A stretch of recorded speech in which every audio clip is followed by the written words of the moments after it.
In today's video, I'm going to teach you how to manage account settings in AWeber. Keeping your account details accurate is essential for clean invoices, smooth billing, and professional-looking communications. Today, we're focusing on one simple but important task inside AWeber: updating your account information, specifically your name, your business name, and your billing address. These fields control how you appear on receipts and account records, and they help prevent billing hiccups caused by mismatched details. When you're in your account, open the account information area. You'll see a place for your name. Use the full name you want associated with your account in your documents. If this account is for you personally, enter your legal name as it appears on official records. If multiple team members may reference the account, keep the name consistent over time to avoid confusion.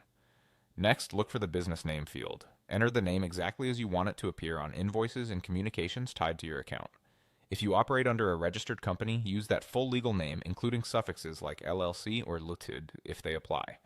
If you're a sole proprietor or creator using a brand name, enter that brand consistently everywhere: website, invoices, and email signatures, so your customers instantly recognize it. Consistency helps with bookkeeping and reduces questions from clients or your finance team.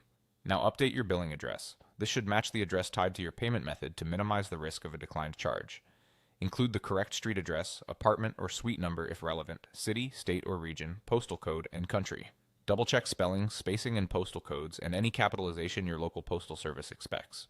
If you've recently moved or changed offices, make sure you're using the latest address across your records so statements and receipts align. After you've entered your name, business name, and billing address, save your changes. Take a moment to confirm everything looks right. If the system highlights a field, fix the formatting or missing detail it calls out, then save again. Once saved, your future invoices and account references should reflect the updated information. Keep in mind that historical invoices typically retain the details from the time they were issued, so plan updates ahead of your next billing cycle when possible. That's it. A quick review of your account information ensures accurate records, smoother billing, and a more professional presence.